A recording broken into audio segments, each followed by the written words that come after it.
तो अभी हमने अपना जो चिन्हित मार्केट था उसका विभाजन भी किया, उससे संबंधित बहुत सारे सवालों का भी सुना, जाना और समझा।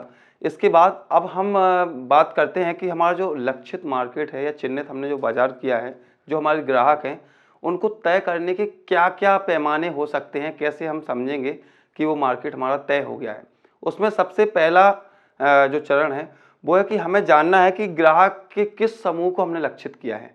जो हमने विभाजन किया है, अभी 4 भागों में विभाजन किया है, उनमें से कौन-सा समूह हमने लक्षित किया है और किस समूह को हम अपनी सेवाएँ देने वाले हैं, पहली चीज़। इसके बाद दूसरा जो चरण है, वो है कि कितने उत्पाद आप पेश करने वाले हैं। मैं एक एग्ज़ाम्पल लेता हूँ यहाँ पे। अगर आपने दूध डेयरी की दुकान खोली है, एक एएमई भाई ने दूध डेयरी की दुकान खोली है, तो अभी सिर्फ़ उसके पास दूध लेने के लिए ग्राहक आ रहे हैं। यहाँ हमें समझना है कि हमारे पास जो ग्राहक आ रहे हैं, वो हमसे और क्या-क्या चाहते हैं, क्या-क्या ले सकते हैं वो हमसे, कुछ उनकी और क्या डिमांड है। तो उससे रिलेटेड हम और प्रोडक्ट भी रख सकते हैं। जैसे दूध डेयरी पे आप घी भी रख सकते हैं, आप पनीर भी रख सकते हैं, आप मटर भी रख सकते हैं, आप ब्रेड भी रख सकते हैं, अंडे भी रख सकते हैं।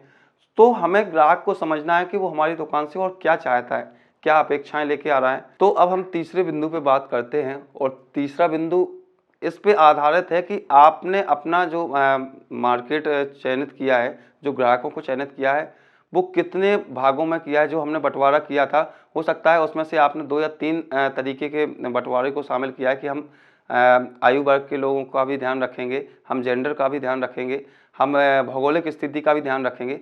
तो उस आधार पे आपके पास ग्राहक भी आएँगे। इसमें आपको करना क्या है कि जैसे मैं एक एग्ज़ाम्पल देता हूँ, मेरे यहाँ पे एक एएमई है, सुदर्शन नामदेव जी स्टेशनरी का दुकान रखे हैं, तो उनके यहाँ बच्चे भी आते हैं, तो बच्चों के लिए वो पेंसिल या चॉकलेट वगैरह भी रखते हैं कि उनकी व्यवस्था हो जाए। दूसरी बात, महिलाएँ भी आती हैं, महिलाओं के लिए भी कुछ सामान है, जैसे कपड़ों के लिए वो फॉल-वॉल वगैरह रखते हैं वहाँ पे, वो भी आती हैं। और तीसरा समूह है कि किसान भी आते हैं, उनको टॉर्च चाहिए, बल्ब चाहिए खेतों के लिए, तो वो भी लेके जाते हैं।